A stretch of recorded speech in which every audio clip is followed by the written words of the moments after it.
किसानों के बच्चे, गरीबों के बच्चे, जो साधारण परिवारों में बच्चे पैदा हुए हैं, उनको किसी ने ट्रेनिंग तो दे नहीं रखी, तो उनके प्रतिशत तो ज़्यादा आ ही नहीं सकते। इसलिए हमने यहाँ आचार्य कुलम में भी जब बच्चों का प्रवेश लेते हैं तो प्रतिशत उसमें एक पैरामीटर होता है। हमने मानव के मन के ऊपर, उसकी बुद्धि के ऊपर, उसकी पूरी संरचना के ऊपर बहुत सोचा है कि देखो, दो उद्देश्य हैं हमारे। एक है बच्चों को पढ़ाना, एक है नेतृत्व तैयार करना। तो पढ़ाने वाले काम में मुझे लगता है कि इसमें कोई प्रतिशत नहीं देखा जाना चाहिए। जो भी बच्चा है उसको पढ़ाओ। आदमी तो बन के पैदा हुआ है ना इस धरती पर, वो तो ये तो एक पक्ष है। लेकिन इसका दूसरा पक्ष ये है कि हम यदि नेतृत्व तैयार करना चाहते हैं तो उसमें ऊंचे प्रारब्ध वाली आत्माओं को लेना पड़ेगा। मैं पुरुषार्थ का ही पक्षधर हूं, आपने हमेशा सुना है। लेकिन पुरुषार्थ भी यदि ऊंची प्रारब्ध वाली आत्माओं के साथ किया जाएगा तो इस देश में और दुनिया में जो सात्विक आत्माएं हैं उनका आधिपत्य होगा। हम सबका ऊंचा प्रारब्ध है, इसलिए मनुष्य का जन्म मिला। लेकिन देखो, कुछ लोग पुरुषार्थ से महान बनते हैं, लेकिन कुछ लोग जन्म से भी महान होते हैं।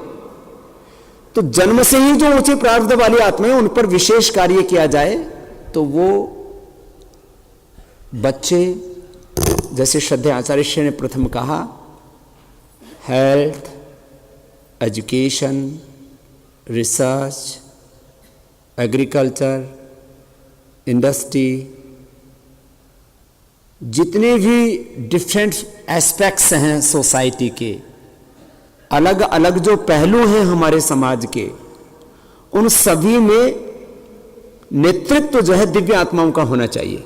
हम जैसा कोई कार्य करने की भी कोशिश करता है तो सबसे पहले तो उसको यही कह दिया जाता है, ये तो सिर फिरे हैं, इनको जरूरत क्या है। साधु है तो उसको अपना खाली जो है धर्म प्रचार करना चाहिए, योग करना चाहिए, देश की बात नहीं करनी चाहिए, अर्थव्यवस्था की बात नहीं करनी चाहिए, राजनीतिक व्यवस्था की बात नहीं करनी चाहिए। उनको समाज में कौन नेतृत्व कर रहा है, कौन नहीं कर रहा है, इसकी बात नहीं करनी चाहिए। माने वो कहते हैं बात ही नहीं करो, काम नेतृत्व करना तो बहुत दूर की बात है सात्विक आत्माओं का। तो हम इसमें दो पक्ष रखना चाहते हैं। जो बच्चे शुरू से आएंगे उनका कोई प्रतिशत नहीं देखा जाएगा प्राइमरी से, और हमारी कोशिश यही होगी। हमने यहां पर देखा है प्राइमरी, हम यहां 5वीं क्लास से आवासीय स्कूल में बच्चे लेते हैं आचार्य कुलम में। उनमें से पहली कोशिश होती है हमारी, शिविर लगाते हैं, उसमें बच्चों की प्रवृत्तियां देखते हैं। लेकिन जिन बच्चों की चोरी करने की आदत है वो छोड़ते ही नहीं, पता नहीं कहां से सीख लेते हैं।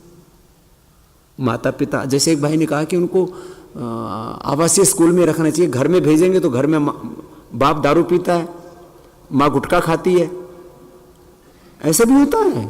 बहुत सी जगह पहले माताएं नहीं खाती थी, अब माताएं भी जो है तम्बाकू खाती। तो माँ भी तम्बाकू खाती है, बाप दारू पीता है, घर में एक दूसरे को गाली गलौज करते रहते हैं, वो बच्चा वहां से सीख लेता है। कुछ लोग ऐसे ही हैं, जैसे मैं देहरादून गया तो बोले जी ये सब इन बच्चों को हमने रखा, इनके यहाँ घरों में मतलब परंपरा से चोरी करते थे लोग, तो बोले इनको छुड़ाना बड़ा मुश्किल था। तो चोरी करना, और जो है अलग अलग जगह अलग अलग तरह की चोरियां होती थी। कोई गाय भैंस चुराते थे, पाड़ी पुड़ी चुराते थे, कोई लोग दूसरी तरह से चोरी करते थे। बोले जी ये ऐसे ही परंपराएं थी। उन बच्चों को संवारना बड़ा मुश्किल काम होता है। हमने आचार्य कुलम से करीब 10 बच्चों को इसलिए निकाला क्योंकि उनको हमने खूब मौका दिया, लेकिन चोरी करना नहीं छोड़े, और उनको पता है कि चोरी करके कहीं ले जा नहीं सकते, यही रहना है, आचार्य कुलम के परिसर से बाहर नहीं जा सकते। तो क्या करते थे, चोरी करके दूसरे के थैले में डाल दिया, फिर चोरी करके अपने पास में रखेंगे तो पकड़े जाएंगे, इतना तो बच्चे समझते ही हैं।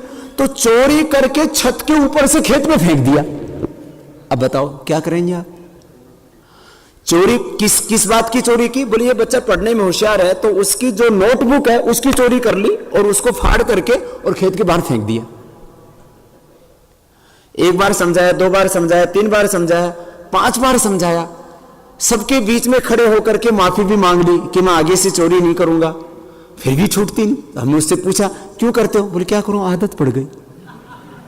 बच्चे बोलते हैं। मैंने कहा अब तो तुम्हें समझा दिया बेटा, इसको छोड़ दो। तो ये चीजें आती हैं, कुछ ना कुछ हुड़दंगा करता रहेगा वो। इसलिए यहां पर तो हम ऐसे बच्चों को नहीं रख पाते हैं। और यदि कोई सामान्य दोष है तो छूट जाता है, लेकिन जिनकी पता नहीं क्या जेनेटिक स्ट्रक्चर में गड़बड़ है, वहां दिक्कत हो जाती है। एक बात तो ये, तो छोटे बच्चे उनमें क्या प्रतिशत देखना। हम गांव में पढ़े, हमको पता ही नहीं था प्रतिशत क्या होता है, हमको किसी ने बताया नहीं कुछ प्रतिशत भी होता है। पढ़ लिए, ठीक है, अध्यापक ने जितना पढ़ाया उससे ज़्यादा पढ़ लेते थे, उसने जितना पढ़ाया उससे ज़्यादा याद कर लेते थे। जो डे बोर्डिंग स्कूल होंगे उसमें टाइमिंग ज़्यादा रखेंगे, जिससे 2 चीज़ों से बचा जा सके। एक तो ट्यूशन, दूसरा कोचिंग। कोचिंग स्पेसिफिक सब्जेक्ट्स के लिए करवाई जाती हैं, इंजीनियरिंग के लिए, डॉक्टरी के लिए, IAS IPS के लिए। और ट्यूशन जो है, जो रूटीन की पढ़ाई है उसके लिए करवाया जाता है। तो हम ये दोनों ही चीज़ों से बच्चों को बचाना चाहते हैं, ट्यूशन से भी और कोचिंग से भी। इसलिए जो बात रखी थी कि 12-12 घंटे बच्चों को रखा जाए। उसमें जो ये बहुत छोटे बच्चे होते हैं, LKG UKG वाले या क्लास 1 से भी पहले वाले, बहुत छोटे बच्चों को फिर क्या होता है, अब जैसे ये तो जो थोड़ा बहुत स्कूल चलाते हैं उन सबको एक्सपीरियंस है कि उन बच्चों को एक बार लेकर के आ गए, फिर उनको 4 या 5 घंटे रखा, छोड़ के आ गए, फिर वही बसें उन बच्चों को भी वापस छोड़ के आएंगी, क्योंकि बसेज का भी एक रोटेशन बनाना पड़ता है। ऐसे नहीं होती, इतनी बड़ी व्यवस्थाएं जहाँ पर 2-3-4 हज़ार बच्चों को पढ़ाया जाता है, तो फिर जो बड़े बच्चे हो जाते हैं उनके लिए स्कूल बस की ज़रूरत ही नहीं पड़ती है। या तो फिर थोड़े बच्चे बड़े हो जाते हैं, या तो मोटरसाइकिल से आते हैं, या अपनी साइकिल से आते हैं, अपने साधनों से आना पसंद करते हैं। तो कई तरह से व्यवस्थाओं को कि इसमें जिनको थोड़ा एजुकेशन का एक्सपीरियंस है वो सब जानते हैं, इन चीज़ों को बताने की ज़्यादा ज़रूरत नहीं। जिनको इन चीज़ों का नॉलेज नहीं है उनके लिए कोई ये बात कोई इसके स्ट्रेटेजी के अंदर नहीं आती। ये मैनेजमेंट का सब्जेक्ट होता है, इसमें आप लोगों को पढ़ने की ज़रूरत नहीं है। तो इसमें किन बच्चों को कितनी देर रखा जाएगा, हमको बच्चों को ज़्यादा देर रखने का कोई शौक़ थोड़ी है, तो वो हम तो इसलिए बच्चों को रखेंगे कि जितना घर से कम उनको रखा जाए उतना घर में रखना चाहिए। तो इसमें जो है ट्रेनिंग वो माता पिता की भी होगी, और इसी को हमारे यहाँ संस्कार बोलते थे। पहले जो है गुरु यही काम करते थे। यदि हमें अच्छे आदमी बनाने तो 3 पीढ़ियों को संस्कारित करना पड़ता है। एक बुजुर्गों को, क्योंकि जो बुजुर्ग यदि ठीक से व्यवहार नहीं करते तो उनका रिफ्लेक्शन आता है बच्चों तक। एक जवानों को, एक बच्चों को। तो जो बच्चे पैदा कर रहे हैं उनको भी सिखाने की ज़रूरत है। जो बच्चे पैदा हो चुके हैं, तो यंगस्टर्स, बच्चे और बुजुर्ग, 3 पीढ़ियाँ यदि ठीक होती हैं तो फिर अगली हमारी 4थी पीढ़ी अच्छी होगी। ऐसा एक प्रक्रिया होती है। देश भर के आचार्य कुलमों के साथ हर एक बहुत बड़ा आचार्य कुलम, जहाँ 10,000 से शुरू करके और आगे जितना भी बड़ा हो सकता है उसकी 20,000, 25,000, 50,000 या उससे भी अधिक के बारे में सोचा जाएगा कि जहाँ पर बहुत अच्छे प्रतिभाओं को लिया जाए, जिसके लिए आप बार बार योग संदेश में भी पढ़ रहे हो, टीवी पर भी सुन रहे हो, सुबह भी आप सुन रहे थे। जिन बच्चों में उच्च कोटि की धृति है, स्मृति है, प्रतिभा है, स्वभाव में ही जिनके ये पुरुषार्थ है, पराक्रम है, कृतज्ञता है, सत्यनिष्ठा है। एक तो होता है ना कराने से करना, एक ऐसा होता है उनके भीतर ही होता है, ऐसी ऊंची प्रारब्ध वाली आत्माएं होती है। तो ऐसे बच्चों को लेकर के उनको तैयार किया जाएगा नेतृत्व के लिए, एक पढ़ाया जाएगा सबको। तो इसमें 2 स्तर आपको हमने बता दिए, एक तो सबको पढ़ाना और उनको भी ऊंचे संस्कार देके अच्छा इंसान बनाना, और एक नेतृत्व तैयार करना। वो उसमें तो थोड़ा सिलेक्शन करना ही पड़ेगा, नहीं तो फिर आदमी के जो है कर्मफल व्यवस्था ही खंडित हो जाएगी। इसमें हम जाति को नहीं मानते, ये सबको हम स्पष्ट कर देते हैं कि जैसे बहुत से जातिवादी लोग हैं उसमें हमारे देश के शंकराचार्य भी सम्मिलित हैं, जो जातिवाद में बहुत घनघोर विश्वास रखते हैं, हम उस परंपरा को नहीं मानते। हम महर्षि दयानंद की परंपरा को मानते हैं जहां सब मनुष्य एक समान है। जातिवादी व्यवस्था को हम इस रूप में नहीं मानते कि ब्राह्मण श्रेष्ठ होता है, कि क्षत्रिय होता है, कि वैश्य होता है, कि शूद्र होता है। आदमी अपने प्रारब्ध से और अपने पुरुषार्थ से श्रेष्ठ होता है। प्रारब्ध माने अनेक जन्मों जो उसने पुण्य किया वो साथ में लेके आया है, और इस जन्म में जो पुरुषार्थ करेगा वो निश्चित रूप से पुण्यशील बनेगा, वो ऋषि भी बनेगा, वो नेतृत्व भी करेगा, और उसके जीवन में भगवत्ता आएगी। तो जातिवादी व्यवस्था को हम जो है प्रश्रय नहीं देते हैं, हम उसका अनादर नहीं करते हैं। ठीक है, जो बनी हुई है समाज में बन गई, पहले कर्म से होती थी, अब जन्म से मानने लग गए लोग, अब उसको हाँ। लेकिन हम यहाँ अपने बच्चों के पीछे भी जाति सूचक शब्दों को नहीं लगाते हैं। आचार्य कुलम में हमने व्यवस्था रखी है, अपने संगठन में भी व्यवस्था रखी है कि आप जो है राकेश जी का नाम सुनेंगे तो राकेश सुनेंगे। आर्य कोई लगा सकता, लगाना चाहे, या कोई कुछ सरनेम लगा लेते हैं वो लगा सकते हैं, लेकिन जाति सूचक सरनेमों का हम प्रयोग, चाहे जयदीप जी हैं, चाहे राकेश जी हैं, चाहे सुमन जी हैं, या भाई बहनों की जो अपने संगठन हैं, हम कोई भी, आचार्य जी हैं, हम लोग हैं, अलग अलग बहुत से संगठन हैं, वहाँ सरनेमों से लोग आपस में जानते हैं। मैं किसी का नाम यहाँ पर नहीं ले रहा हूँ, बहुत से सामाजिक संगठन हैं, बहुत से आध्यात्मिक संगठन हैं। तो हम जातिवादी परंपरा पर विश्वास नहीं रखते, हम मानवतावादी, अध्यात्मवादी, राष्ट्रवादी परंपरा को मानते हैं। ये ही हमारा एक स्ट्रेटेजी, एक विचारधारा, आइडियोलॉजी। देखो पूरी चीजें चलती है ना, तीन चीजों से चलती हैं, आइडियोलॉजी, प्रिंसिपल्स एंड पॉलिसी। ये तीन चीजें बहुत बड़ी होती हैं, तो ये हमें क्लियर होनी चाहिए। हमारी आइडियोलॉजी क्या है? हमारी आइडियोलॉजी है, हम वैदिक सनातन परंपरा को मानते हैं, और वैदिक सनातन परंपरा में भी हम लोग अंधविश्वास को नहीं मानते हैं। जैसे एक भाई बोल रहे थे हम बलि प्रथा वाले हैं, लेकिन हम बलि प्रथा के विरोधी हैं। तो बलि प्रथा का मतलब, बलि का मतलब अपने दुर्गुणों की बलि देना, अपने भीतर की असुरता, पशुता माने अपने भीतर की पशुता।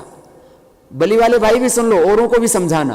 हाँ, अपने भीतर की पशुता की बलि देना है, अपने भीतर की पशुता की बलि देना है, बाहर के पशु की बलि नहीं देना है। ये अपनी सनातन परंपरा है। लेकिन कुछ जगह ये बलि देने की प्रथा अभी भी चलती है, जैसे कामाख्या देवी में चलती है, भैंसे की बलि देते हैं अभी भी।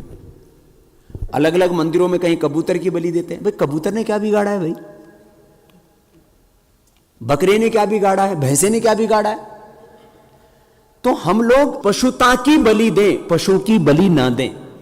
तो आइडियोलॉजी हमारी है ऋषियों की परंपरा, इसको हम अपनी संस्कृति, अपनी सभ्यता, अपने संस्कार मानते हैं।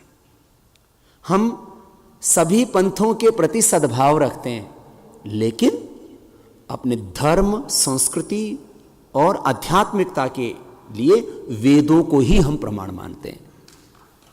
वेदो अखिलो धर्म मूलम, जो वेद विरुद्ध आचरण है उसको हम जो है नहीं मानते। बाकी सभी, जैसे 10 हमारे यहाँ 13 अखाड़े हैं, अलग अलग संप्रदाय हैं, परंपराएं, उन सब का हम सम्मान करते हैं और उन सब में दिव्यता लाना चाहते हैं। और कोई भी अंधविश्वास मूलक, अज्ञान मूलक रूढ़ी परंपरा को नहीं मानते। हम स्वयं निराकार की उपासना करते हैं, लेकिन मूर्तियां तोड़ते नहीं है। लेकिन हम कहते हैं कि उपासना वो करो जिसमें किसी की, दूसरे की अपेक्षा ना हो। तो आप गायत्री मंत्र से उपासना कीजिए, ओंकार से उपासना कीजिए, ध्यान कीजिए, प्राणायाम कीजिए। भगवान को पाने के लिए आपको लाखों करोड़ों रुपए के मंदिर बनाने की जरूरत नहीं, देह को देवालय बनाने की जरूरत है। तो आइडियोलॉजी आपको क्लियर होनी चाहिए। तो ये आइडियोलॉजी हमारी, प्रिंसिपल्स, ऋषियों के सिद्धांत हमारे सिद्धांत। हमारा कोई नया संप्रदाय नहीं है। बहुत से लोग अपने अपने संप्रदाय बढ़ाने में लगे हुए हैं कि मेरा संप्रदाय बढ़ जाए। हमें कोई संप्रदाय नहीं बढ़ाना। जितने भी श्रेष्ठ महापुरुष हुए उनका विचार ही हमारा विचार है, बस। कोई नया संप्रदाय नहीं बनाना, कोई ये तमाम तरह के अंधविश्वास, पाखंड को नहीं फैलाना। आप पतंजलि योगपीठ को पूरे में देखा होगा आपने, कोई पाखंड वाली जगह नहीं कि यहाँ डोरा बांध दो तो बच्चा हो जाएगा, यहाँ घंटी लटका दो तो बिजनेस में फायदा हो जाएगा। ऐसा कुछ नहीं है, ठीक है ना। तो आइडियोलॉजी, प्रिंसिपल्स, पॉलिसीज आती हैं कि हम जो काम करते हैं उसमें हमारी नीतियां क्या होंगी, तो वो नीतिगत बात पर आते हैं। आचार्य, प्राचार्य, शिक्षक, अध्यापक, वरिष्ठ अध्यापक और उसमें प्रिंसिपल आदि। इसमें स्थानीय स्तर के लोगों को प्राथमिकता मिले, ये सभी की सद्भावना होती है, तो हमारी भी है। लेकिन कोई रिजर्वेशन सिस्टम नहीं मानते हम इस मामले में। बाकी समाज में जो रिजर्वेशन चल रहा है उसके बारे में टिप्पणी करना आग में हाथ जलाने जैसा काम है, उस बारे हम उसकी बात यहाँ नहीं कर रहे हैं। यहाँ ये भी एक अलग तरह का रिजर्वेशन नहीं होना चाहिए। किस बात के लिए? कि जी हमारे यहाँ स्कूल बनाए तो टीचर यहीं के होंगे, ऐसा नहीं होता है। योग्य होंगे तो वहीं के होंगे, योग्य नहीं होंगे तो बाहर के होंगे। उनको यदि तैयार किया जा सकता है, ट्रेनिंग दी जा सकती, तो ट्रेनिंग तो दी जाएगी ना उनको। तो ये आगे थोड़ी लंबी चलेगी प्रक्रिया। इसलिए प्रिंसिपल हों, शिक्षक हों या वहाँ पर और दूसरे लोग हों, तो इसमें स्थानीय लोगों को प्राथमिकता दी जाएगी, लेकिन योग्यता होने पर प्राथमिकता होगी। योग्यता होने पर कोई प्राथमिकता नहीं, क्योंकि रिजल्ट ही कुछ नहीं आएगा ना फिर। हाँ, ट्रेनिंग उनको दी जाएगी। जैसे एक भाई ने कहा कि जब हमने काम शुरू किया था तो हमारे पास में 1.5, 2-2 हज़ार में लोगों ने सेवाएं शुरू की। आज हमने 18 बच्चों से वहाँ पर हम जो है 400-500 बच्चों को पढ़ा रहे हैं, तो उनको अवसर दिया जाएगा। हमने यहाँ पर ट्रेनिंग का स्वरूप सोचा हुआ है, उसको परिष्कृत होने के बाद में आपको बता दिया जाएगा। थोड़ा 2 महीने से लेकर के और आवश्यक होने पर इस ट्रेनिंग को 3 महीने भी बढ़ाया जा सकता है। शुरुआती दौर में 2 से 3 महीने की ट्रेनिंग, और उसके बाद हर साल कम से कम 15 दिन की ट्रेनिंग होगी अनिवार्य रूप से, हर साल। ऐसा नहीं कि एक बार ट्रेनिंग दे दी और काम हो गया। सारे जितने भी आचार्य कुलम होंगे उनकी, मान लीजिए हेड ऑफिस दिल्ली में होता है या हेड ऑफिस हरिद्वार में होता है, 2 जगह में से एक जगह होगी। अधिक संभावनाएं दिल्ली की लग रही हैं, तो उसको भी फिर अगली बैठक होगी, उसमें स्पष्ट कर दिया जाएगा। तो आचार्य कुलम एक, जैसे मान लीजिए पूरे देश में चाहे पहले 100 हैं, फिर 200 हैं, फिर 500 हैं, फिर बाद में 5000 हैं, सबकी कनेक्टिविटी, आज तो साइंस इतना एडवांस हो गई है, तो सभी आचार्य कुलमों में मान लीजिए हमें बात करनी है, आचार्य जी को बात करनी है, उन आचार्य कुलम के जो भी संचालक हैं, कमेटी के लोग हैं, प्रिंसिपल हैं। देखो, स्कूल कमेटी मदद करती है, स्कूल हमेशा प्रिंसिपल चलाता है। यदि प्रिंसिपल अच्छा है तो स्कूल अच्छा है, प्रिंसिपल खराब है तो स्कूल खराब है। कमेटी के लोगों का काम होता है प्रिंसिपल को सपोर्ट करना। एक सूत्री कार्यक्रम होता है, पूरी दुनिया का ये सिद्धांत है, कोई अकेले हम आचार्य कुलम के बारे में बात नहीं कर रहे हैं, ये एक सर्वमान्य बात है। हाँ, इनको हमने कहा पहले 3 माह की ट्रेनिंग, फिर 15 दिन की या 1 माह की ट्रेनिंग। हर साल मान लीजिए जैसे 2 महीने की छुट्टी होती है, तो उनकी 15 दिन से 1 महीने की ट्रेनिंग होगी, तभी वो रिजल्ट दे पाएंगे, नहीं तो रिजल्ट नहीं मिलेंगे। एक बार की ट्रेनिंग से कुछ नहीं होता, उनको हमेशा अपग्रेड करते रहना पड़ेगा। तो ये आचार्य प्राचार्यों में प्राथमिकता की बात हुई। इसमें जैसे कि डॉक्टर हेमंत जी ने कहा कि खुद भी स्कूल चला रहे हैं, कॉलेज भी चला रहे हैं, लेकिन वो कह रहे हैं कि हमें इस प्रकल्प से जुड़ना है, क्योंकि ये मैं अभी इसके अगली भी जो ये नीतिगत बातें हैं जो मैं अभी कह रहा हूँ अब आपसे 5-7, रोजगार के भी साधनों के बारे में उनको सिखाया जाए। बच्चे वहाँ से पढ़ करके, ऐसा नहीं कि आजकल जैसे होता है ना, बच्चे स्कूल कॉलेज से निकले और बाद में कुछ आता ही नहीं, उनको कर ही नहीं सकते कुछ भी। ऐसे नहीं बनाने, हमको निकम्मे लोगों की फौज नहीं खड़ी करनी है, हमें ऐसे लोग तैयार करने हैं जो अपने हाथों से भी काम करें और सैकड़ों हजारों लोगों के हाथों को काम दे सकें। ऐसे लोग तैयार करने पड़ेंगे। हम लोग गुरुकुल के पढ़े हुए हैं, लोग पहले कहते थे गुरुकुल का पढ़ा हुआ मैंने किसी काम का नहीं। बोला संस्कृत पढ़ा हुआ है, तो संस्कृत तो ये तो वर्ल्ड लैंग्वेज है नहीं, ये तो इंटरनेशनल लैंग्वेज है नहीं, ये तो मृत भाषा है, फलाना है, ये है वो है। बोले संस्कृत पढ़ा हुआ कभी कामयाब नहीं हो सकता, और वो गुरुकुल का आदमी तो बेरोजगार होता है। हम लोग गुरुकुल के पढ़े हुए हैं, दोनों आपके सामने बैठे हैं, और हमने संस्कृत पढ़ करके संस्कृति को गौरव दिलाया पूरी दुनिया में। आज हम अंग्रेजी बोलते भी हैं, पढ़ते भी हैं, जानते भी हैं, लेकिन हमने अंग्रेजी बोल करके विश्व में डंका नहीं बजाया। हमने हिंदी और संस्कृत बोल करके ही पूरी दुनिया में भारत का झंडा गाड़ा। अपनी भाषाओं के प्रति गौरव रखना, इसलिए हमने 3 भाषाओं का सिद्धांत रखा है यहां। मूल भाषा संस्कृत, राष्ट्रभाषा हिंदी और अंतर्राष्ट्रीय भाषाओं के स्तर पर पहले अंग्रेजी, उसके बाद में दूसरी भाषाओं को भी लेंगे। माने मूल भाषा, राष्ट्रभाषा और विदेशी भाषा, ये 3 तो पढ़ाएंगे हम अपने बच्चों को। मातृभाषा सब जानते ही हैं, उसको भी गौरव मिलेगा अलग प्रांतों में। जैसे जो केरल में विद्यालय होंगे, जो तमिलनाडु में होंगे, जो तो वहां पर वहां की जो स्थानीय भाषाएं हैं उनको गौरव मिलेगा। कर्नाटक में कन्नड़ को गौरव मिलेगा, आंध्र प्रदेश में तेलुगु को, महाराष्ट्र में मराठी, गुजरात में गुजराती, इन भाषाओं को, पंजाब में पंजाबी, उन भाषाओं को तो रखना ही। तो 3 भाषाएं राष्ट्रीय स्तर पर, प्रांतीय स्तर पर जहां भाषा इन्वॉल्व होगी तो चौथी प्रांतीय भाषा। इनको ये एकदम साफ स्ट्रेटेजी है। हां, बच्चे बोल भी सकें। क्या होता है, भाषा पढ़ना अलग बात होती है, बोलना अलग बात होती है।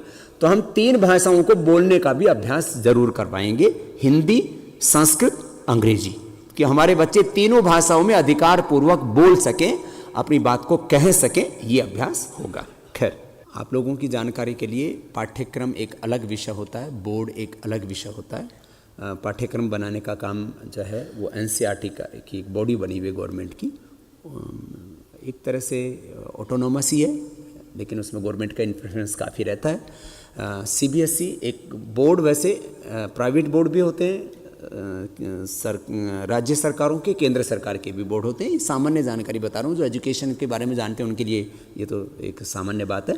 लेकिन बोर्ड जो है वास्तव में होता ऑटोनोमस ही है, उसका स्टेटस ऑटोनोमस का ही होता है, चाहे वो जो है प्राइवेट हो या गवर्नमेंट का हो। तो अपना जो बोर्ड होगा ये ऑटोनोमस बोर्ड होगा और इसकी मान्यता सीबीएसई के इक्वल होगी। ये नया बोर्ड बनेगा। क्यों नया बोर्ड बनेगा? क्योंकि हम इसको एक अलग स्वरूप देना चाहते हैं। हम सरकारी नियंत्रण में कभी भी बड़े असरकारी काम नहीं होते, इसलिए ये बोर्ड नया बनेगा। बोर्ड का पूरा स्वरूप बन चुका है, उसका कार्य भी बहुत जल्दी ही पूरा हो जाएगा। नया बोर्ड बनाने के लिए सबसे बड़ी बात ये होती है कि केंद्र सरकार उसको एफिलिएशन देती है, उसको मान्यता देती है, एचआरडी मिनिस्ट्री। तो आदरणीय मोदी जी से इस संदर्भ में बात हो चुकी है, प्रिंसिपली वो पूरी तरह से एग्री हैं। हम उसका लीगल फॉर्म में बोर्ड बनाना पड़ता है, उसका हमने ढांचा तैयार कर लिया है। ठीक है, वो काम हो जाएगा। इसके बाद आता पाठ्यक्रम। तो पाठ्यक्रम का स्वरूप ये होगा कि हम नया पाठ्यक्रम बनाएंगे। LKG UKG से लेकर के और 12वीं तक नया पाठ्यक्रम होगा। और विश्वविद्यालय का तो पाठ्यक्रम विश्वविद्यालय बनाता ही है, इसलिए 12वीं के बाद भी जो बच्चे पढ़ना चाहेंगे तो उनके लिए विश्वविद्यालय का भी बहुत बड़ा स्वरूप होगा। अभी उसका छोटा स्वरूप चल रहा है, इसको बहुत बड़ा स्वरूप देंगे हम। तो जो बच्चे यहाँ पढ़ना चाहेंगे यहाँ, बाकी तो पूरी दुनिया में जहाँ भी वो पढ़ेंगे। तो इस पाठ्यक्रम में खास 5 बातें होंगी। बाकी तो जो अब कंप्यूटर में हम कुछ नया थोड़ी बदलेंगे, कंप्यूटर तो जो पूरी दुनिया में वो पढ़ा रहे हैं वही पढ़ाएंगे, साइंस पूरी दुनिया पढ़ा रही है वही पढ़ाएंगे, मैथमेटिक्स, केमिस्ट्री, फिजिक्स वो सब पढ़ा रहे हैं वही पढ़ाएंगे, उनमें तो कोई बदलने वाली बात है नहीं। हाँ, उसमें थोड़ा एडिशन हम कर देंगे। साइंस में हम थोड़ा वैदिक साइंस डालेंगे, मैथमेटिक्स में हम थोड़ा सा वैदिक मैथमेटिक्स डालेंगे, और इसी तरह से जो भी मॉडर्न सब्जेक्ट्स हैं उसमें कुछ वैल्यू एडिशन करेंगे हम थोड़ा सा, लेकिन उसमें कुछ बदलने वाला मान लीजिए 2% ही होगा, उसमें कोई विशेष बदलने वाला नहीं है। लेकिन इतना जरूर है कि उसमें हम अपडेट रखेंगे उसको, कि पूरे विश्व के साथ में हमारे बच्चे मुकाबला कर सकें। एक शब्द में कहें तो वर्ल्ड सिटीजन हम तैयार करेंगे। हमारे बच्चे ऐसे होने चाहिए कि वो देश और दुनिया में कहीं पर भी खड़े हो तो किसी से कम नहीं हो किसी भी सब्जेक्ट में। तो हम अपने बच्चों को वर्ल्ड सिटीजन के रूप में तैयार करें, ये एक हमारा लक्ष्य है। अब इसमें खास क्या होगा? इसमें 5 सब्जेक्ट नए होंगे पाठ्यक्रम में। क्या? एक तो प्रथम कक्षा से ही उनको संस्कृत पढ़ाएंगे, थोड़ा थोड़ा पढ़ाएंगे, जो बच्चे आराम से पढ़ लेते हैं। अब जैसे किसी भी बच्चे को पढ़ा दिया, जैसे आपने देखा 5 दिन में यहां बच्चे कितनी संस्कृत पढ़ लेते हैं, छोटे बच्चे होते हैं, उनको एकदम कंठस्थ हो जाता है सब। सहतौते, जो आप इतने बड़े हो गए आपको नहीं आता सहतौते का मतलब क्या होता है? क्यों? आपने बचपन में पढ़ा ही नहीं। अब बच्चों को सहतौते पढ़ा दिया, तुम युवाम यम अहम आवाम में पढ़ते पढ़ता पढ़ते पढ़ते पढ़ता पढ़ता पढ़ा में पढ़ाओ पढ़ाओ, इतना पढ़ा दिया, वो बच्चे शुरू में ही संस्कृत बोलना शुरू कर देते हैं। जैसे आप हिंदी बोलते, तमिल, तेलुगु, कन्नड़, मलयालम और अंग्रेजी आदि बोलना सीख गए हो, ऐसे ही भविष्य में हिंदुस्तान में लाखों बच्चे बचपन से ही संस्कृत बोलने लग जाएंगे। कुछ भी नहीं, उसमें कुछ बर्डन नहीं पड़ेगा, बहुत छोटी छोटी बातें हैं, बहुत आराम से। संस्कृत पहले से ही होगा। हिंदी का पाठ्यक्रम में भाषा हिंदी रहेगी, पाठों में पूरा वेद, वैदिक साहित्य, हमारा पूरी सनातन परंपरा, माने वेद पुराण सब आ जाएंगे उसके अंदर, और सभी धर्मों के मूल तत्व आ जाएंगे। इतिहास का नया होगा, सोशल साइंस भी नई होगी, उसमें पूरा माने मानवीय चेतना की विकास की अवधारणाएं बंदर से आदमी बना रखा है, बंदर से आदमी कभी बन ही नहीं सकता। और क्या पढ़ाते हैं? तो ये जो सोशल साइंस के नाम पर जो है, ये बहुत ज्यादा अज्ञानता को परोसा जा रहा है, इग्नोरेंस, वो सब परोसा जा रहा है, वो नहीं होगा। तो क्या होगा? मैं दो बातें बता रहा हूं, जैसे सोशल साइंस की, आदमी बंदर की औलाद नहीं, हम ऋषियों की संतान हैं। फिर आदमी को क्या पढ़ाया जाता है? Man is a social animal. अब बच्चे को ये 5वीं 6वीं क्लास से पढ़ा देते हैं, man is a social animal, तो वो सोचता है हम तो एक सामाजिक पशु हैं, जानवर हैं। अब आदमी को बता दिया तो man is a social animal, हम उसको पढ़ाएंगे man is a divine representative of God. अब पूरे आइडियोलॉजी चेंज हो गई ना, ये बच्चों में घुसाना है, बच्चों की आइडियोलॉजी चेंज करनी है। उनको ये नहीं बताना है कि तुम पशु हो, तुम जानवरों जैसा बिहेवियर करो, हाँ? ऐसे उल्टे पुल्टे काम ये नहीं पढ़ाने। तो सोशल साइंस भी चेंज करेंगे। तो संस्कृत, हिंदी, अंग्रेजी, हिस्ट्री, सोशल साइंस, और उसमें पॉलिटिकल साइंस और ये थोड़ा होता है, वो भी साथ में, ये चीजें ये बदली हुई होंगी। तो ये नया पाठ्यक्रम होगा। फिर जो बच्चे 12वीं के बाद अतिरिक्त पढ़ना चाहेंगे तो उनको व्याकरण भी पढ़ाएंगे, दर्शन, उपनिषद, वेद पढ़ाएंगे। जिनको ऐसा पढ़ना होगा, वैदिक इसमें आना होगा, उनको वैदिक पढ़ाएंगे। जिसको इंजीनियरिंग में जाना इंजीनियरिंग में जाएगा, आईटी में जाना आईटी में जाएगा, मेडिकल में जाना है मेडिकल में जाएगा, बॉटनी में जाना है बॉटनी में जाएगा। जो बच्चा जहाँ जिसका, हर आत्मा के अलग प्रारब्ध हैं। हम और आप ये तय करने वाले कोई नहीं होते कि बच्चा क्या पढ़ेगा। उसको अच्छा वातावरण देना और वो फिर जो उसके संस्कार हैं उसी तरफ उसको डालना। तो पाठ्यक्रम वाली बात समझ में आ गई सबको? तो नया पाठ्यक्रम होगा, इसमें करीब 2 साल लगेंगे। 2 साल तक क्या पढ़ाएंगे? 2 साल तक आंशिक रूप से हम सीबीएसई वाले पाठ्यक्रम से मदद लेंगे, क्योंकि उसमें बाकी चीजें तो हैं स्टैंडर्ड की। तो सीबीएसई का जो नॉर्म्स है उसके अकॉर्डिंग जो कुछ पाठ्य पुस्तकें, नई चीजें हम उनको पढ़ाते रहेंगे आंशिक तौर पर, और 2 वर्षों में लगभग ये पूरा पाठ्यक्रम बन करके तैयार हो जाएगा। तो 2 वर्ष अभी तो टाइम है ना, हम तो 1 से 5वीं तक ही एडमिशन लेंगे। यहाँ एडमिशन थोड़ा हम आगे ले रहे हैं, हम यहाँ भी 5वीं से ले रहे हैं, तो यहाँ बच्चे 6ठी 7वीं में आ गए हैं, कोई बात नहीं। तो ये वाला जो नया कार्यक्रम है, ये करीब इसमें 2 वर्ष का कालखंड लग जाएगा, बाकी काम तो बहुत जल्दी हो जाएंगे। इस वर्ष जो है कई जगह आचार्य कुलम शुरू कर सकते हैं जहाँ बिल्डिंग शादी बनी हुई है, लेकिन 99% नई बिल्डिंग ही हम बनाएंगे। बाकी जो पुराने बने हुए हैं, जो चल रहे हैं पहले, उनको जितना भी हम मदद कर सकते हैं, जैसे बहुत से गुरुकुल चल रहे हैं, बहुत से विद्यालय चला रहे हैं, बहुत लगन से, मिशनरी भाव से, उनको कैसे उपयोग किया जा सकता है इसके बारे में सोचा जाएगा। तो पूरा तो अभी कुछ लोग तो क्या अपनी मर्जी से ही ज़मीन खरीद रहे हैं अभी, कि हमको ज़मीन खरीद करके आचार्य कुलम के लिए देनी है। तो भैया अपनी मर्जी से ज़मीन ना खरीदें। आप लोग ज़मीन कि आपको आचार्य कुलम के लिए देनी है तो पहले पूछ करके कि क्या यहाँ खरीद लें, नहीं तो पहले खरीद लेते हैं और फिर कुछ मकान भी बना लेते, फिर यहाँ आ जाते हैं कि मैंने तो ज़मीन भी खरीद ली, मकान भी बना दिया, आचार्य कुलम चला दो आप। ऐसा मत करना, है ना। तो ये सोसाइटी के बारे में एक बात, तो एक एजुकेशन सोसाइटी, उसके अधीन ही सारी ज़मीनें होंगी और एक ही जगह से ये गवर्निंग बॉडी होगी उसकी। तो मातृ संस्था, ये मातृ संस्था होगी, यहाँ से सारी आचार्य कुलम को मतलब मार्गदर्शन मिलेगा, गाइडलाइन मिलेगी। चलाना तो स्थानीय कमेटी को ही है, स्थानीय कमेटी को ही चलाना है आचार्य कुलम। हाँ, उनका चाल चरित्र उनका देखा जाएगा। वो तो ऐसे जिन लोगों का ऊंचा चरित्र नहीं वो आचार्य कुलम थोड़ी चला पाएंगे। आचार्य कुलम चलाने के लिए तो उन लोगों का भी तो बहुत ऊंचा चरित्र होना चाहिए, तो उस बात को ध्यान रखा जाएगा। मातृ संस्था के नाम से भूमि होगी, मातृ संस्था के नाम के तरफ से आपको सहयोग भी दिया जाएगा। 2, 3, 4, 5 करोड़ रुपए का सहयोग हम लोग देंगे, स्थान को देख करके, आवश्यकता को देख करके। लेकिन आपको कम से कम 30% सहयोग आपको भी करना पड़ेगा। लोगों से लीजिए। अरे जब हम यहां से कर रहे, हमने तो अपने गुरु से 500 रुपए भी नहीं लिए।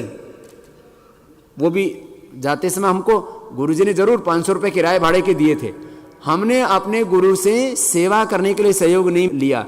आपके सामने तो ऐसे गुरु हैं जो अपने बच्चों से बहुत थोड़ा सहयोग ले रहे हैं, बाकी खुद ही कर रहे हैं।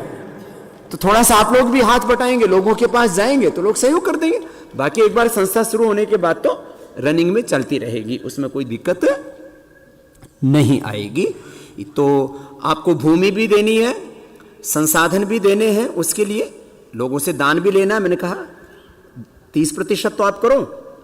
आप कोशिश कीजिए कि 50 से 30% आप करें और जो है 50 से 70% तक हम करें। क्यों जी? ठीक है ना? नहीं, आप लोग यदि सहयोग ही नहीं करोगे तो आपको दर्द कैसे होगा, पीड़ा कैसे होगी, उसको चलाने का जुनून कहां से आएगा? क्योंकि नहीं तो फिर ऐसे ही होता है जैसे गवर्नमेंट से ऐड मिल गई हो, तो गवर्नमेंट ऐड नहीं है ये, ऐसा नहीं। तो इसको मिशनरी भाव से तभी चला पाएंगे आप। फिर बाकी तो संचालन के सारे दायित्व स्थानीय समिति को रहेगा। ठीक है। ये जब विद्यालय बड़ा होगा उसमें आगे तो उसको विस्तार दिया जाएगा। कुछ ऐसी भी जगह होंगी जहां पर दान देने वाले बहुत लोग होंगे, तो हमेशा एक ही सिद्धांत रहता है। कुछ खाली नदियाँ होती हैं, कुछ भरी हुई नदियाँ होती हैं। खाली नदियों का में भरी नदियों का थोड़ा पानी डाला जाता है, उसी से चलता है। तो कुछ आचार्य कुलम सक्षम होंगे, कुछ आचार्य कुलम बहुत गरीब इलाकों में होंगे, तो जो सक्षम आचार्य कुलम होंगे उनसे थोड़ा सहयोग जो गरीब इलाके हैं वहाँ पर दे दिया जाए। क्यों जी? ठीक है ना? इस तरह से चलता है। ये तो घर परिवार देश संस्था ऐसी चलती है सब। ठीक है, ये एक बात थी।